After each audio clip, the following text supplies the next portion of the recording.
Qué privilegio, hermanos, por segunda vez compartir con ustedes la palabra del Señor. ¿En qué libro o en qué carta vamos, hermanos? Segunda Tesalonicenses.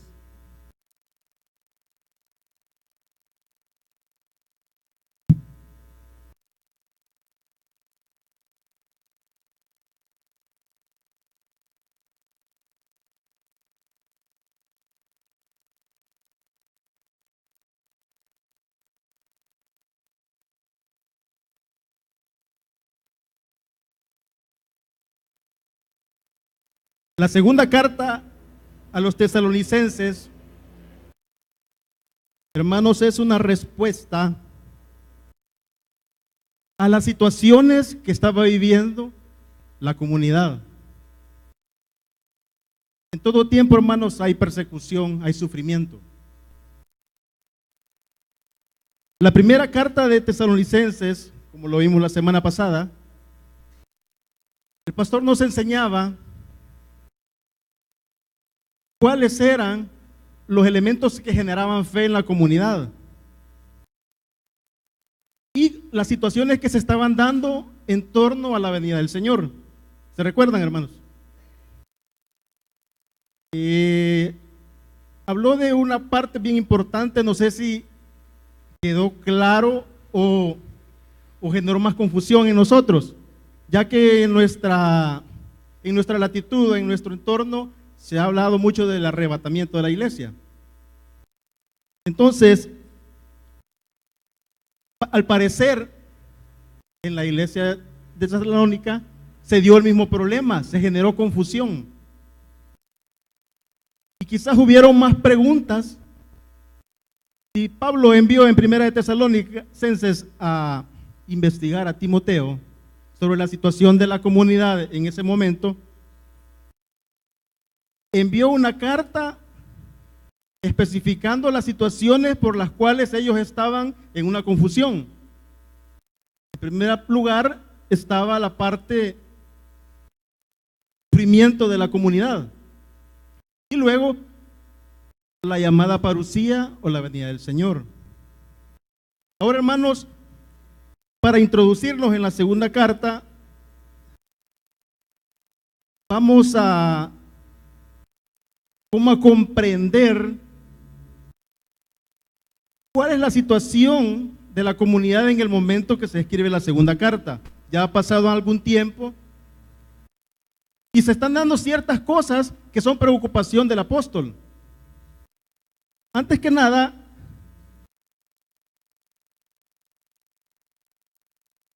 hay una discusión muy clara en los escritores bíblicos y en los teólogos que dicen de que la carta segunda Tesalonicenses no pertenece a Pablo y que no tiene ningún vínculo con la primera carta, pero al leerla detenidamente vemos que es un hecho, un fundamento, una base y una respuesta o correcciones que deben haber a la primera carta de Tesalonicenses.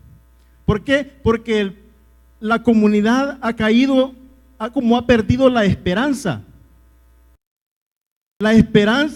en la venida del Señor, porque se han dado algunos rumores, algunas profecías y algunos supuestos de unas cartas supuestamente escritas por el apóstol Pablo, que ha confundido a la comunidad y se ha perdido la esperanza y hay una preocupación.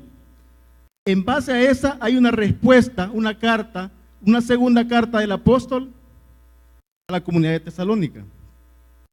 En ese entorno vamos a abordar la segunda carta a Tesalonicenses. Amén.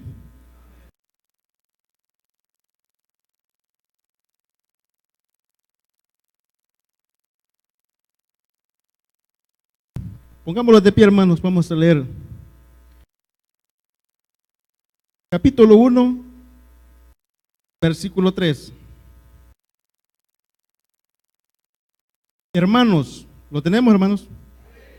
Hermanos, siempre debemos dar gracias a Dios por ustedes, como es justo, porque su fe se acrecienta cada vez más y en cada uno de ustedes sigue abundando el amor hacia los otros.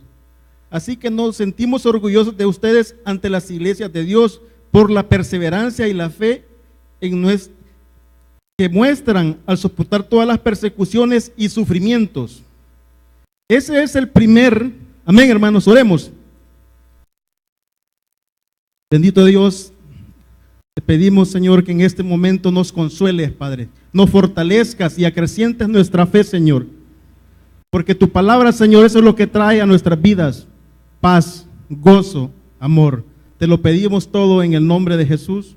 Amén.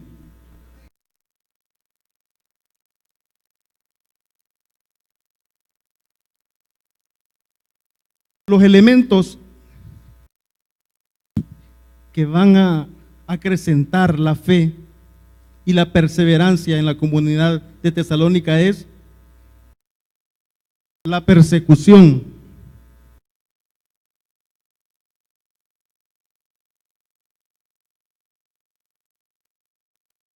La persecución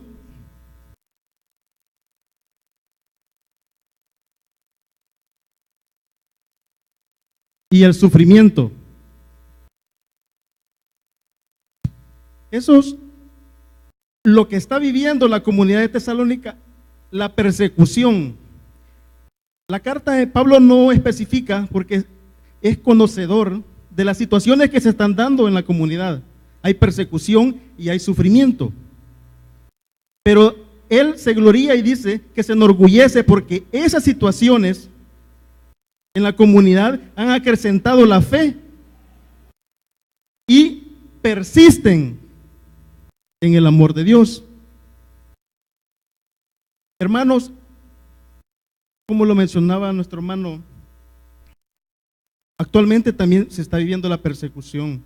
Estamos rodeados de situaciones que nos limitan. Tal pareciera, hermanos, que nosotros para predicar habría que pedir permiso a ciertos lugares o llegar y estar con el temor. Esas situaciones también sucedían en la comunidad. Estaban siendo perseguidos por una parte por la comunidad judía y por la otra por el imperio. Pero esa, dice Pablo, es uno de los baluartes que deben tener la comunidad. Persistir y acrecentar la fe. Ese es el motivo que debe accionar a la comunidad para persistir en la fe en el Señor Jesucristo. Amén. En el 4. Así que nos sentimos orgullosos de ustedes ante las iglesias de Dios por la perseverancia y la fe que muestran al soportar toda clase de persecuciones y sufrimientos. Todo esto prueba que el justo juicio de Dios y por tanto los considera dignos de su reino por el cual están sufriendo. ¿Qué es lo necesario, hermanos? Al parecer, Pablo les dice, el sufrimiento les da el derecho a ser dignos del reino de Dios.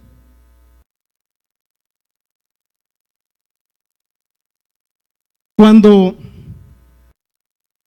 en nuestros tiempos nos han enseñado de que el sufrimiento no es de los cristianos, que van de victoria en victoria, sí, pero Pablo en sus cartas menciona de que es parte de la vida diaria del cristiano, hermanos, el sufrimiento. No somos exceptos, no estamos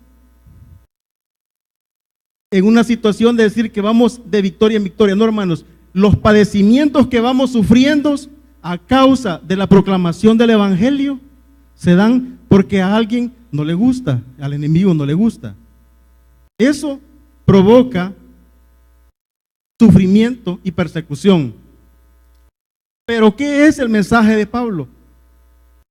Lo que provoca la persecución es fe y persistencia. Sigamos leyendo. Dios, que es justo, pagará con sufrimiento a quienes los hacen sufrir a ustedes. Y a ustedes que sufren les dará descanso, lo mismo que a nosotros. El apóstol es se une a la comunidad y dice, yo estoy pasando esas situaciones. Y yo suplico a Dios que nos dé descanso tanto a ustedes como a nosotros en estas situaciones que estamos viviendo de persecución. Pablo salió huyendo de Tesalónica, hermanos, cuando se fundó la iglesia.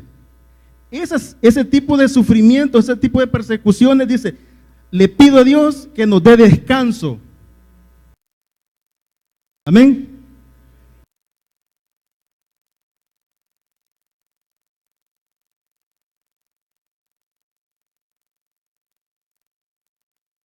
Sería el 11. Por eso oramos constantemente por ustedes, para que nuestro Dios les considere dignos del llamamiento que les ha hecho por su poder. Perfeccione toda disposición, bien y toda obra que realicen por la fe. Oramos así de modo que el nombre de nuestro Señor Jesús sea glorificado por medio de ustedes y ustedes por Él, conforme a la gracia de nuestro Dios y de nuestro Señor Jesucristo. Vamos a entrar a la otra parte. El saludo de Pablo es enorgulleciéndose de que la comunidad de Tesalónica se ha acrecentado su fe. Pero hay cierta preocupación en Pablo y es en torno a la venida del Señor. Y eso está en el capítulo 2. El 1. Ahora bien, hermanos, en cuanto a la venida de nuestro Señor Jesucristo y a nuestra reunión con Él, les pedimos que no pierdan la cabeza ni se alarmen por ciertas profecías ni por mensajes orales o escritos, supuestamente nuestros, que digan, ya llegó el día del Señor. No se dejen engañar de ninguna manera, porque primero tiene que llegar la rebelión contra Dios y manifestarse el hombre de maldad. Lo que precede a la venida del Señor, dice Pablo, es un hecho inminente, la aparición del hombre de maldad.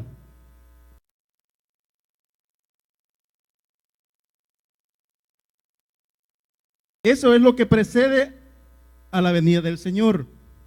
¿Y quién es este hombre? El hombre de maldad es una caricatura, es una fotocopia, podremos decir, pero contraria al accionar de la fe de Jesús. Todo lo que Jesús hace conforme a fe, amor, bondad, Él lo hace en destrucción, maldad. Esa es la manifestación y es lo que del hombre de maldad, y es lo que precede a la venida del Señor. La comunidad está confundida, tiene un problema, porque unos, en base a profecía o en base a que hay escritos supuestamente de Pablo, dicen, la venida del Señor ya es inminente en este momento.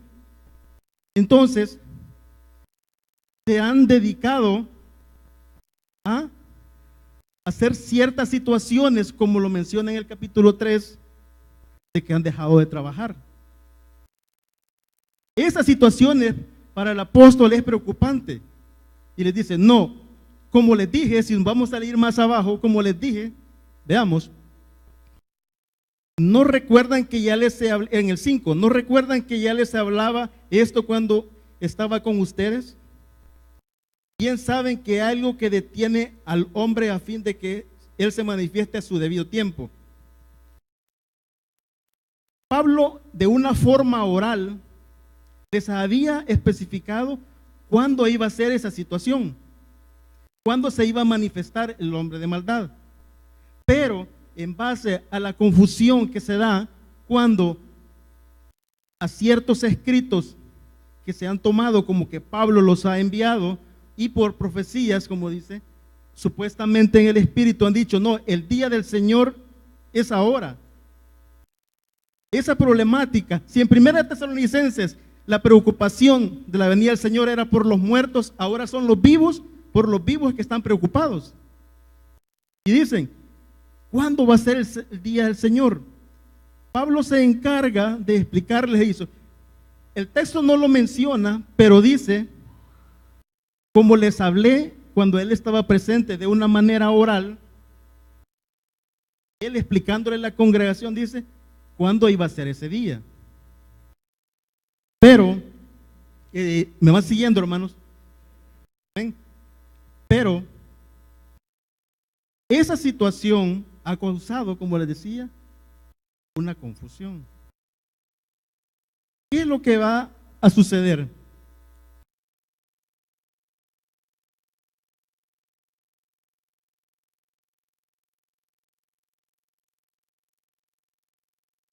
Algo que precede a la llegada inminente de la parucía es la aparición del hombre de maldad. Esto a raíz de esas confusiones, como les mencionaba, hay algo que dice que impide, si lo leemos en el 5 adelante, hay algo que impide, dice, que esto se manifieste, que este hombre se manifieste. Bien saben que hay algo que detiene a ese hombre a fin de que se manifieste a su debido tiempo. Es cierto que el misterio de la maldad ya está ejerciendo su poder, pero falta que sea quitado de en medio el que ahora lo detiene. Pablo en 2 veces afirma, y se supone que la comunidad de Tesalónica ya sabía qué es lo que impide. ¿Qué es lo que detiene a que el hombre de maldad se manifieste?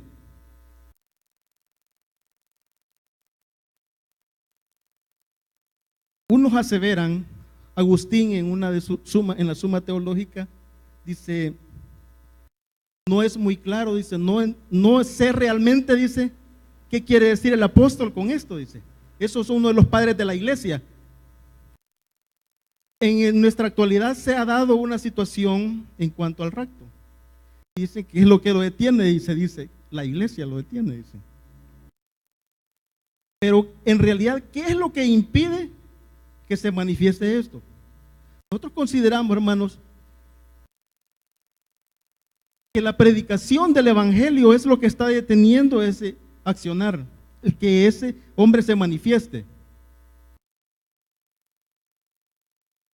Ese hombre se manifieste. Lo que sí, dice Pablo, está ahorita en boga, lo que se está dando ahorita es el misterio de la iniquidad. Y el misterio de la iniquidad, hermanos, es toda aquella situación en la que está viviendo la comunidad. Persecución, muerte. En nuestros tiempos, hermanos, bueno, la triste noticia de nuestro hermano Jorge Campos, ¿verdad? Pero todas esas situaciones son parte del misterio de la iniquidad, donde el accionar del pecado va en aumento, y tal pareciera que la comunidad dice, bueno, ¿y hasta cuándo, pues? ¿Hasta cuándo va a suceder la parucía? Porque Pablo afirma y dice, esta situación se terminará cuando el justo juicio de Dios venga, dice, y se aparezca nuestro Señor, como lo dice en Hechos 1:11, que viene descendiendo del cielo. Esa situación es la que se está preguntando la comunidad. ¿Y hasta cuándo el sufrimiento? ¿Hasta cuándo vamos a padecer estas situaciones? En una situación normal de una comunidad que hay persecución, porque es normal, hermanos. Lo anormal sería de que todo estuviera bonito aquí, ¿verdad? Y que todos estuviéramos felices, pero cada uno carga con situaciones en su diario vivir que lo atormentan, que lo hacen sufrir. Pero eso, dice Pablo, y para nosotros debe ser un motivo de acrecentar nuestra fe y persistir en la obra del Señor. ¿Cuántos acá se ven limitados porque quizás predican? O quizás la preocupación es, ¿qué voy a decir? ¿Qué le voy a dar a mi pueblo? La palabra del Señor, hermanos, está siempre y es el consuelo, es consuelo a la comunidad. Para ello,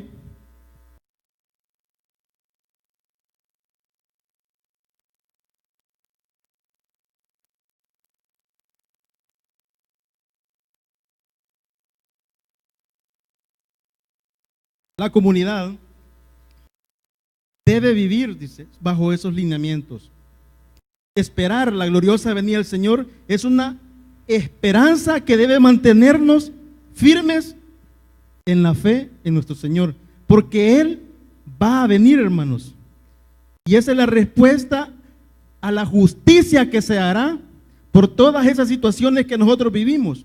Más adelante vamos a ver como la parte de el trabajo, ciertas situaciones que dicen, aquellos dicen que no trabajaban y se dedicaban a esperar la venida del Señor, y quizás no era un corto tiempo y había sido largo porque se habían acabado quizás los bienes.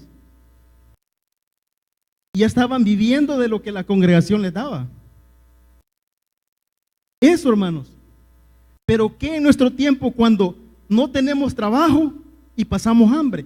O trabajamos y nos cansamos y padecemos hambre. ¿Por qué? Porque hay en ese misterio de la iniquidad hay un hecho de maldad. El misterio de la iniquidad es todo sistema que nos absorbe, todo sistema que explota, todo sistema que opresiona a la vida humana. Eso se está dando, dice Pablo, en la comunidad. Ya se está dando en la realidad, en la comunidad. Pero falta, dice, que se manifieste el hombre de maldad. Y hay algo que lo detiene, dice. Lo que lo detiene, para nuestro caso, hermanos, lo que detiene la aparición de ese hombre de maldad es la predicación de nuestro evangelio, hermanos. Eso es lo que detiene, porque al parecer en nuestra realidad va ganando, ¿verdad? Va ganando terreno la injusticia, la muerte. Al parecer podríamos dar un grito y decir, ¿hasta cuándo, Señor, nos hará justicia? Al parecer va ganando terreno ese sistema de muerte. Pero, dice el apóstol Pablo, hermanos,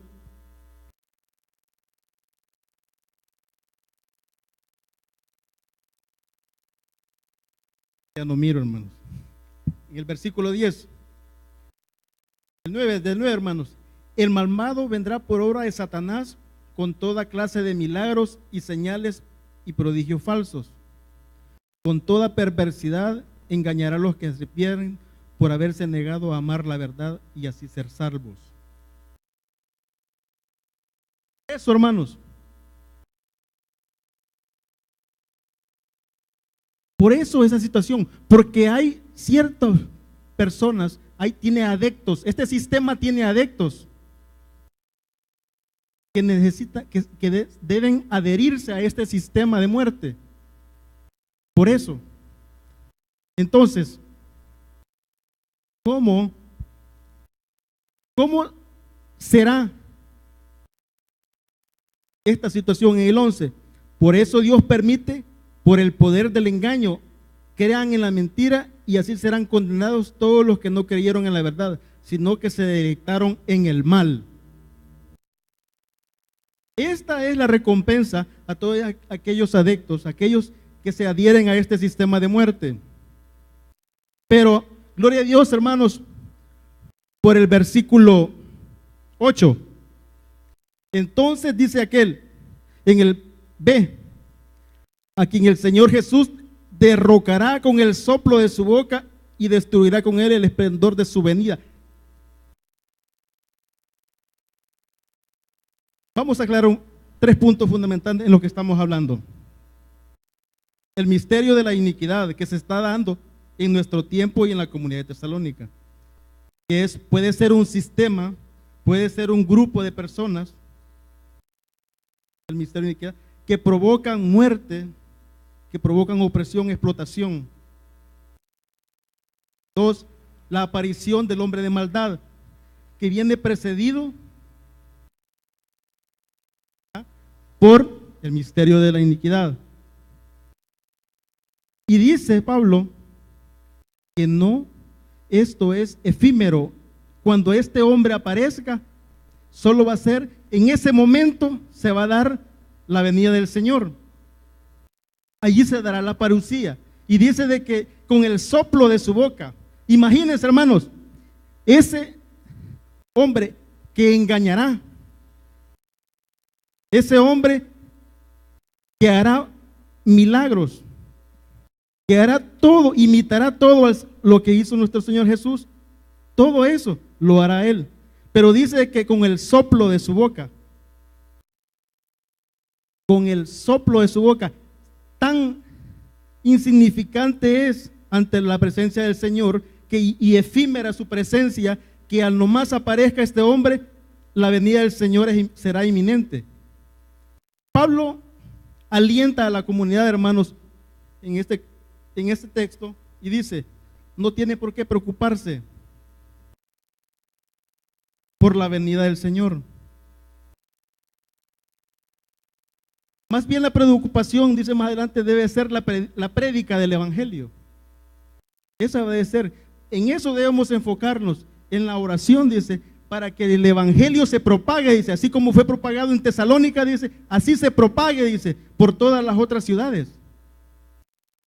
La venida del Señor, hermanos, no debe entenderse como una catástrofe, como algo como se nos ha enseñado, como un escapismo. El pastor mencionaba la semana pasada de un escapismo a la realidad. Y en ese texto no habla nada de ello. Como les mencionaba, hay textos que parecen ser muy oscuros ante nosotros por la situación de que no se comprende porque no vivimos en esa época.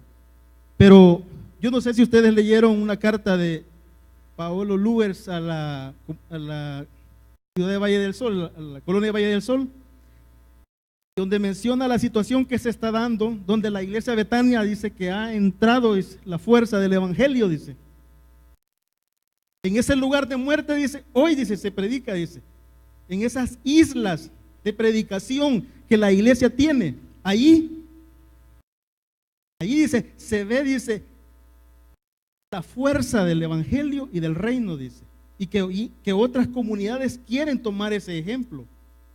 Y para nosotros esa carta es comprensible porque es de nuestro tiempo.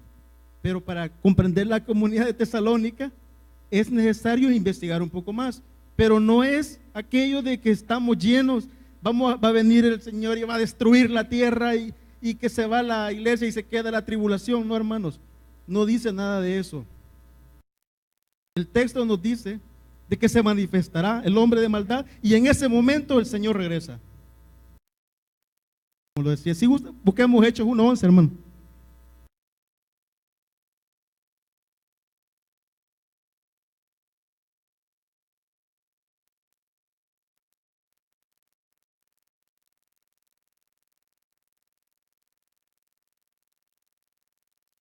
Amén. Galileos, ¿qué hacen aquí mirando al cielo? Este mismo Jesús que ha sido llevado entre ustedes al cielo, vendrá otra vez a la misma manera que lo han visto irse. Menciona Hechos de los Apóstoles. Y Pablo está aseverando en cierta medida la parucía del Señor, pero con otra realidad, con la situación que está viviendo la comunidad. ¿Hay alguna duda, hermanos, hasta el momento? ¿O los estoy confundiendo más? ¿No hay? Digamos, hermano.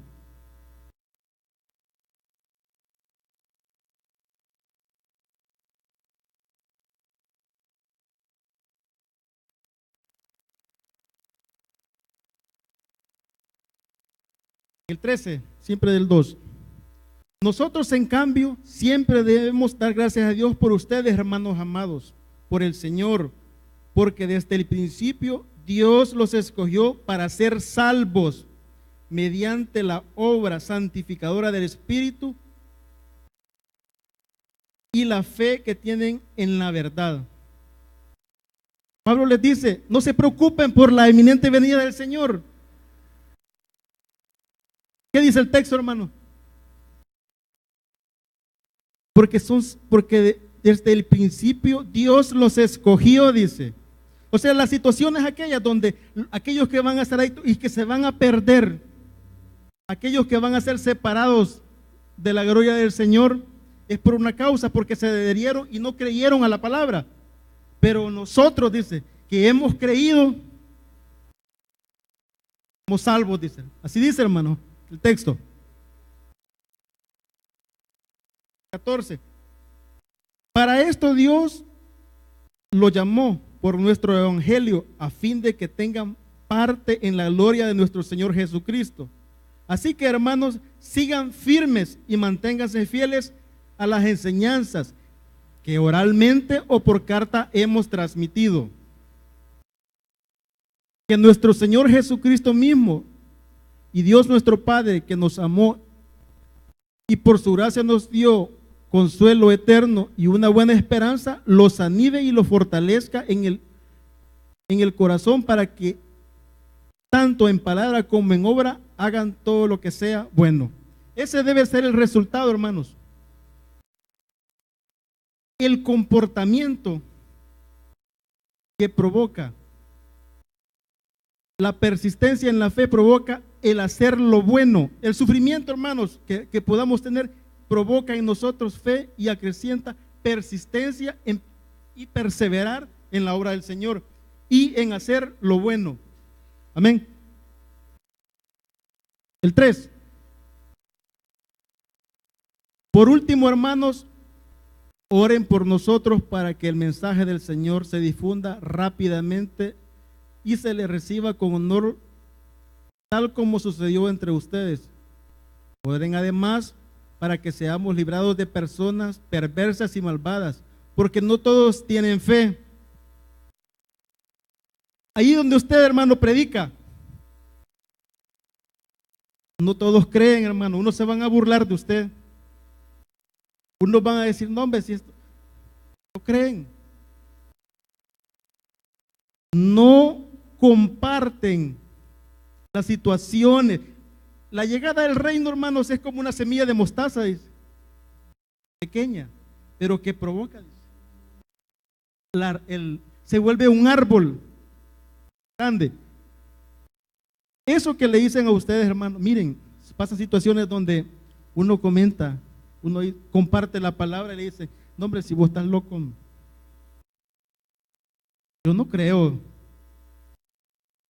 Hay unos hermanos que no tienen fe y esos se encargan de bloquearle el ministerio. Cualquier columna o conexión, uno se va a encargar de decirle, no, hombre, mira lo que hace este hermano, ¿ve? Esto no es hermano. Y esas situaciones, hermanos, si uno se desanima, va limitando y va dando cabida a que ese reino de muerte avance. Y avance. Y creamos nosotros decir, bueno, no hay esperanza en este mundo, hombre. La verdad, pues que aquí cada día vamos peor, va. Momento, hermanos. Dios es justo y fiel, hermanos, y se acuerda. Él tiene el control. Él tiene el control de cada situación. En estos momentos, y esperamos en Dios, hermano, que la obra del Señor actúe con el hermano Jorge Campos por esa situación que está viviendo. Porque esa es la persecución de la iglesia. Ese es el sufrimiento que se debe tener. Ese es el precio. Ese es el derecho, dice Pablo, que debemos tener. El sufrimiento es el derecho que tenemos para adherirnos al reino de Dios, dice, en el futuro. Entonces no es tanto felicidad, hermanos. ¿Qué sería la vida nosotros si todos fuéramos alegres, hermano? Hay que sufrir, va.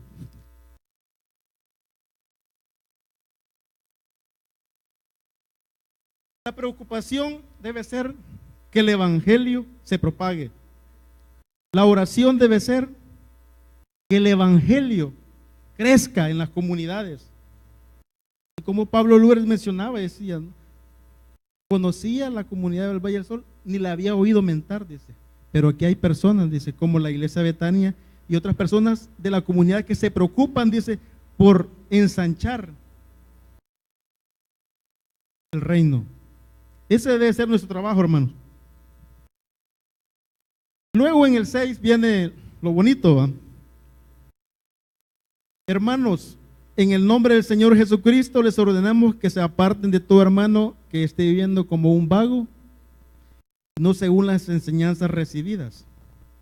Les mencionaba al inicio que a causa de la inminente venida del Señor, que se había generado la confusión por algunos escritos que habían hecho llegar ciertas personas que no lo mencionan, o por profecía, unos se dieron a la tarea de ya no trabajar, hermanos. ¿Y qué hacían esos hermanos? En el 7, ustedes mismos saben cómo deben seguir nuestro ejemplo.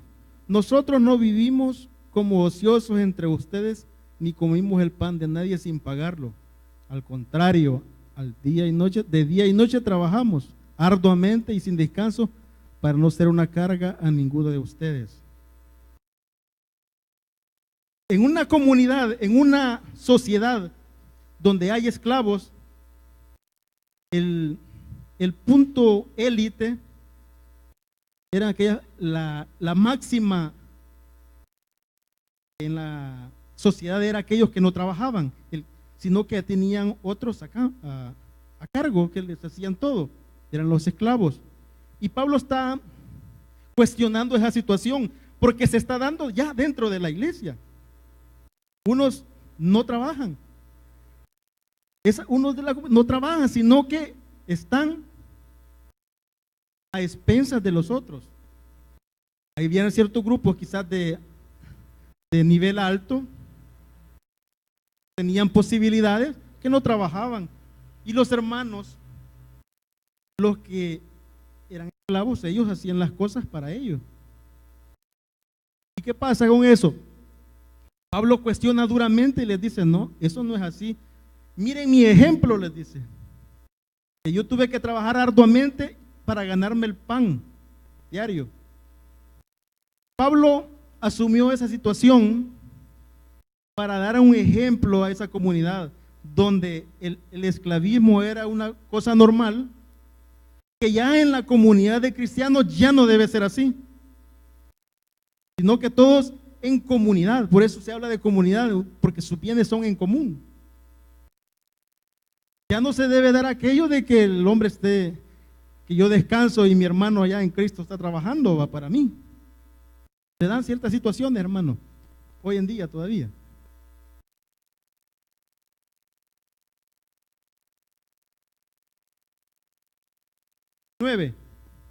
Y lo hicimos así, no porque tuviéramos derecho a tal ayuda, sino para darle buen ejemplo, porque incluso cuando estábamos con ustedes les ordenamos: el que no quiera trabajar, que tampoco coma. Nos hemos enterado de que entre ustedes hay algunos que andan de vagos sin trabajar en nada y que solo se ocupan de lo que no les importa.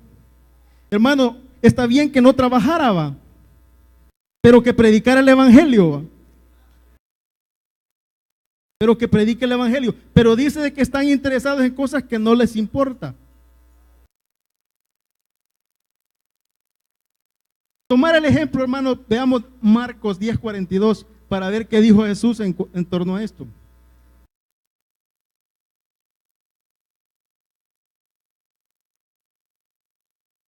(10:42)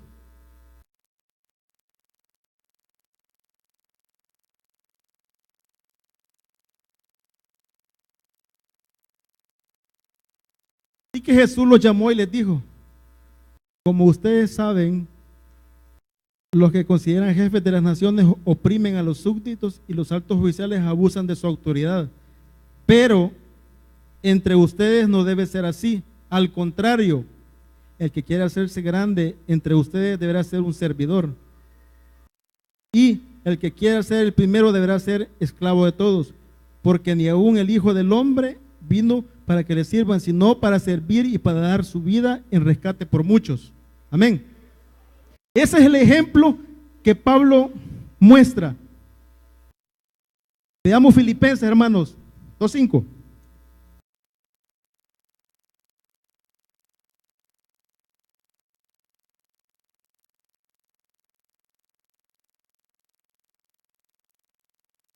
La actitud de ustedes debe ser como la de Cristo Jesús, quien siendo por naturaleza Dios no consideró el ser igual a Dios como algo que aferrarse. Por el contrario, se rebajó voluntariamente, tomando la naturaleza de siervo y haciéndose semejante a los seres humanos. Y al manifestarse como un hombre se humilló a sí mismo y se hizo obediente hasta la muerte y muerte de cruz. Eso es el ejemplo que toma Pablo en cuanto a esa situación. Tal pareciera, hermanos, que en nuestra realidad hay también situaciones no congruentes, porque muchos trabajamos, hermanos, y los malmatamos y siempre padecemos hambre, ¿va? Otros no trabajamos, pero no estamos acorde al llamado, a la vocación que nos hace la carta.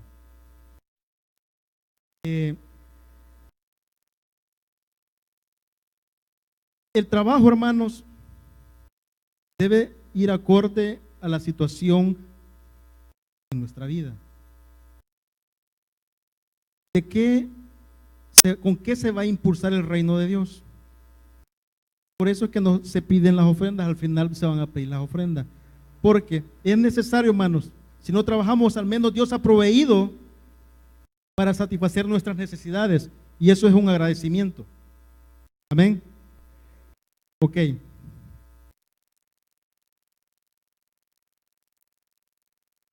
¿Dudas, hermanos?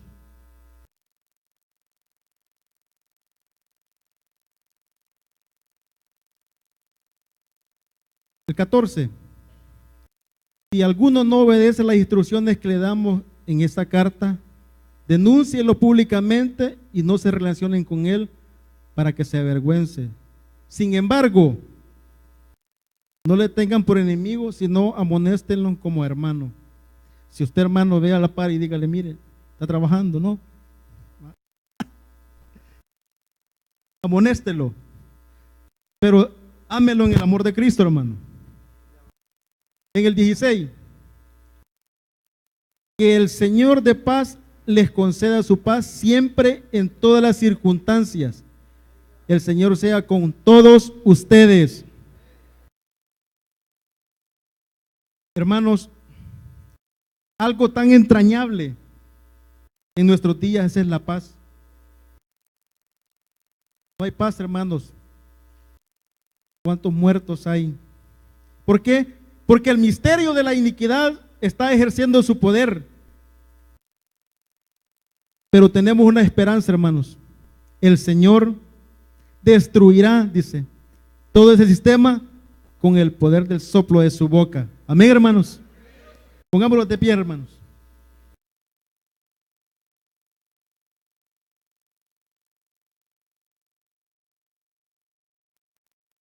Dígame. 1, 2.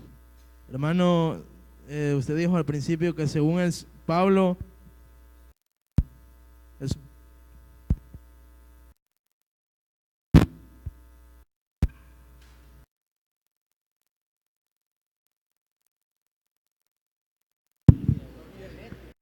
usted dijo que según Pablo el sufrimiento en Cristo era de orgullo y de fe, el padecer por Cristo. ¿Por qué en la actualidad muchas religiones o iglesias se encargan de pintarnos a un Cristo que jamás te causará problemas al seguirlo? ¿Por qué, hermano? Hermano, nuestra realidad es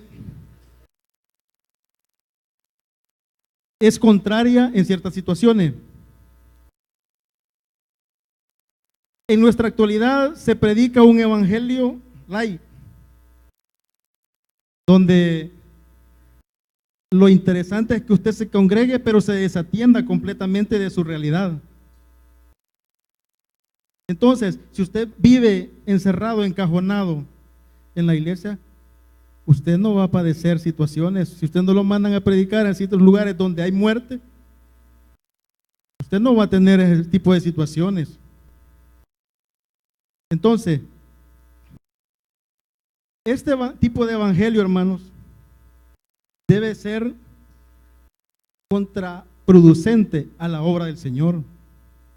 Porque lo que tenemos que hacer es involucrarnos en la predicación, generar un compromiso, encarnar encarnar el Evangelio, una realidad acorde a lo que Jesús quiere, para que haya, hermanos, paz. Y eso no lo va a hacer, hermanos, estando encajonando en cuatro paredes.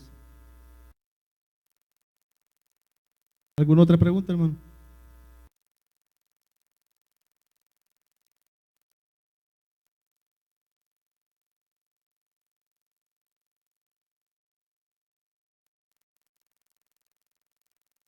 Pongámonos de pie, hermanos.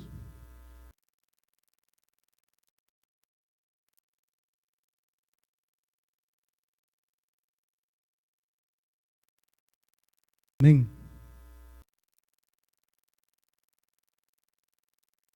Dice el 18, que la gracia de nuestro Señor Jesucristo sea con todos ustedes. Gracia, hermanos, es lo que debemos tener. La gracia de nuestro Señor Jesucristo. Hay situaciones, hermanos, que quizás no son las mejores en nuestra situación de vida, pero tenemos esperanza, hermanos. Igual que la comunidad de Tesalónica, la persecución y el sufrimiento generó en ellos persistencia en el Evangelio y acrecentó su fe. Hermanos, que eso sea lo que motive como congregación.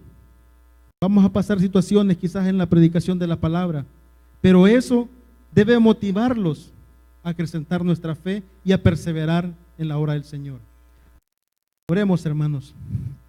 Señor y buen Padre, te suplicamos, Señor, que en este momento nos traigas consuelo, Padre, paz, y que tu inminente venida, Señor, sea para nosotros llena de gloria, Padre. La gloria que nos has permitido.